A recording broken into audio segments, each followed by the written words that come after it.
काका कोरेर बस्नु भएको रहेछ हामीलाई बल्ल आइपुगेको थियो काका सन्जय हुन्छ कति बेला आउनु भएको थियो ए भ्याइन त नि मकै ल्याउने भनेको अलि पैसा अलि भ्याएन कि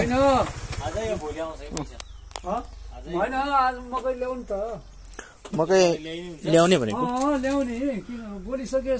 बोलिसके ल्याउने हो खाना खानु भयो खाएन अहिले आउँछु लिनु है काकासँग सल्लाह गरेको मकैको बारेमा काकाले चाहिँ छिटो मकै लिन आउनु भने हामी चाहिँ एकैचोटि पैसा दिएर चाहिँ ल्याउँ भनेको काकाले चाहिँ नजिकको मान्छे हो विश्वास गरेर दिनुभएको लिएर जानु भन्ने कुरा आउनु हो हामीले चाहिँ कस्तो नमजा लागेन कि अब यतिकै उधारोमा ल्याउँदाखेरि सकेसम्म चाहिँ एकैचोटि चाहिँ पैसा तिरेर ल्याउन पाए हुन्थ्यो भनेको काकालाई पनि सजिलो हामीलाई पनि सजिलो हुन्थ्यो भनेको काका घरै आउनु भएको रहेछ हामी त भर्खर आइपुग्यो फार्म त्यही त नि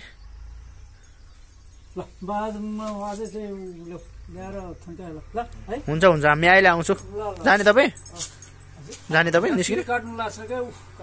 ए खेत रोप्नुभयो खेत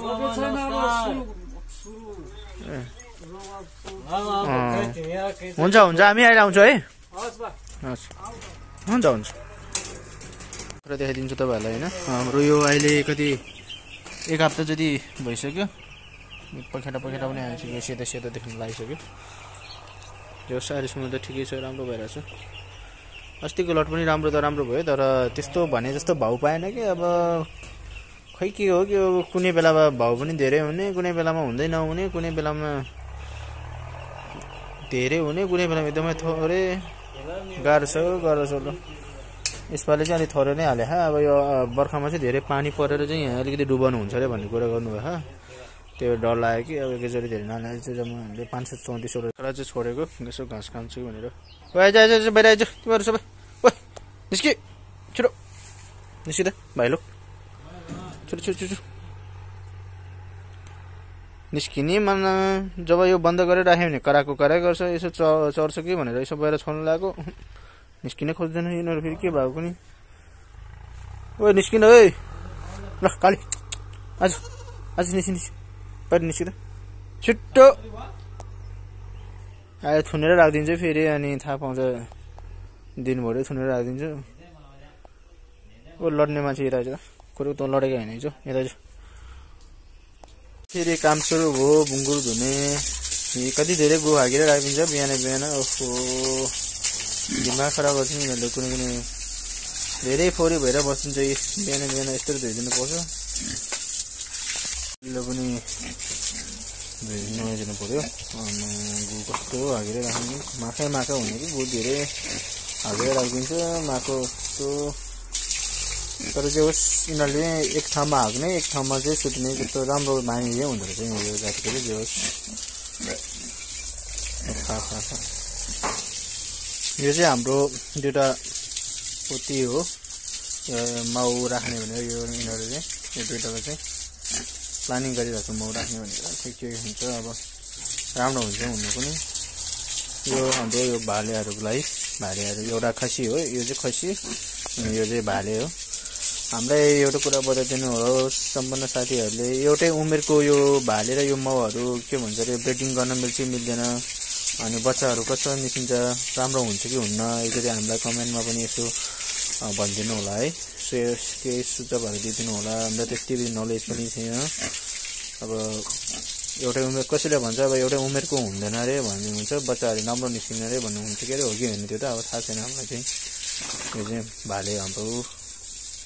सब गर्दैछु हाँक्दैछ के हो पारा सोल्टी थेरिका भर्खर सब गर्न आएको फेरि हाँकिदिइहाल्नुपर्छ पानी त तिमीहरू माथि चढाउनै नहुने रहेछ नि त यार ठुलो टोली सक्यो अब सानो टोलो पुरा मस्त सुतिरहेको रहेछ कुनातिर यहाँ भर्खर पानी हालेको बल्ल उठ्नु लाग्यो यिनीहरू ए उठे तिमीहरू यिनीहरूले धेरै हाँक्ने कि ठुलोहरू भन्दा यो धेरै यिनीहरू ससानो धेरै हाँक्ने कि किन हो पनि यति धेरै हाँक्छ कि यो सानोहरूले एकैछिनमा गऱ्यो एकछिन पनि आउनुपर्छ फेरि त्यति गुथो पारेर राखिरहेको हुन्छ यिनीहरूले सुरु भयो अब फेरि हाँक्न ए भगवान् कति हाँक्ने हो बाबु नानी तिमीहरूले यार पानी चाहिँ चढाउनै नहुने कि हाँकिन सुरु गरिहाल्छ ओहो यस्तो कुनामा झन् सुत्छ होला यो कुनामा सुत्छ होला भनेर यस्तो राख्यो हाँक्न पो जाने रहेछ कि यति गुठी पारेर राख्छ यो कुनामा सरसफाइ गर्न नि यस्तो अप्ठ्यारो कि टोलीलाई यो टोली पनि सुतिरहेको रहेछ यो टोली पनि उठ्यो ल तिमीहरूलाई पनि अब मजाले नुहाइदिन्छु कुनै बेला दाना राम्रोसँग खान्छ कुनै बेला राम्रोसँग खान्न कि दाना यिनीहरूले के ल नुहाइदियो आनन्दले सक्यो यिनीहरू अन्दर सुतिरहेछ आज चाहिँ जे होस् मौसम चाहिँ गुड छ आज चाहिँ अलिकति हेर्दाखेरि नि पानी पर्ला जस्तो छ मौसम चाहिँ कालो कालो देखिरहेछ बादल अघि न अलिअलि झरिरहेको थियो के अरे खोइ कुनै अब परेछ कि पर्दैन अब पऱ्यो भने अब पर्ने बेला पनि हो धेरै ठुलो पर्ने कि परेपछि ननस्टप परिदिन्छ गाह्रो हुने काम गर्न पनि अब नपरे पनि नहुने परे पनि नहुने गाह्रो छ मान्छेलाई गस भाइले चाहिँ जहिले नि आएर हामीलाई चाहिँ एकदमै सहयोग गर्छ जे होस् खुसी लाग्छ भाइले चाहिँ सहयोग गर्छ जहिले नि आफ्नो सोचेर चाहिँ सहयोग गर्छ के अरे साथीभाइ सम्झेर होला सायद धेरै धेरै धन्यवाद भाइ पछि माछा खाउँला नि त माछा ठुलो भएपछि बोला न यार के बोला न के भयो यहाँ ब्लग बनाइरहेछ यार यसो गफसप हान न यार तिमी के चुपचाप बोल्दैन भने अरू बेलामा चाहिँ बोल्ने यार अहिले चाहिँ चाहिने के भयो तिम्रो त्यस्तो मुड नभएको यार गर्लफ्रेन्डले धोका दियो क्या यो माछा छ है उयो त्यो घाँसहरू खाएको होइन त अनि ग्रास हो त्यो ग्रासै होइन त है देखिरहेको छ कि तर त्यो कालो कालो टाइपको यो काट्ने होइन काट्दै मुठा बनाएर फालिदिनु त पानी त्यस्तो गर्यो भने ठिक हुन्छ है सफा पनि हुँदै जान्छ बिस्तारै बिस्तारै अलि काम गर्ने मान्छे त्यही गर्नु पर्यो यसो बिहान यसो दाना दिने बेलामा यसो दाना हेर्नु कति मजाले खाएर है कस्तो झाडी भएको है जस्तो माया गरेको हो कि के गरेको हो कि ओइ अझै चढाउन नगएर कहाँ फाइट खेल्न आएको होला त्यो कालो बाख्रासँग खेल्न जाने भाइ भाइ ऊ त्यो कालोसँग खेल्न जाँदा त मसँग खेल्ने होइन कि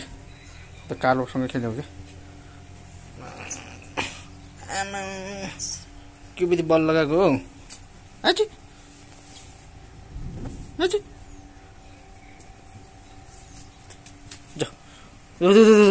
चढ्न चढ्छ आइज न आइज सक्छ अझै के भयो यो लड्ने हो अझै नि लड्ने हो ल आइज ल आइज ल आइज फेरि आइज ल आइज नि त आइज ल आइज फेरि आइज ल यस्तो नाति मसँग नि खोज्छ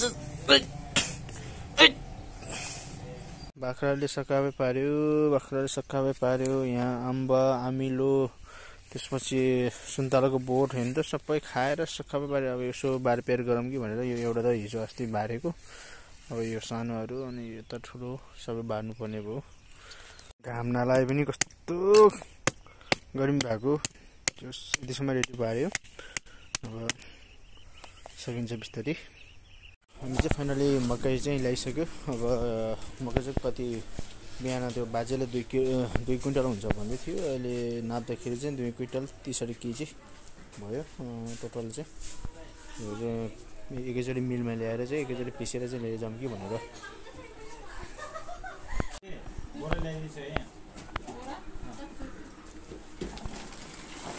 बोरा चाहिँ हाम्रो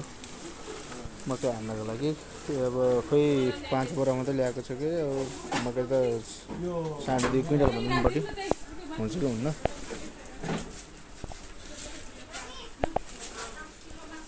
अब हामी चाहिँ अहिले चाहिँ भ्याउँदैन रे भन्दै हुन्छ भोलि बिहान आएर लिएर जानु पर्ला अब हामी चाहिँ घरतिर निस्किनु पर्ला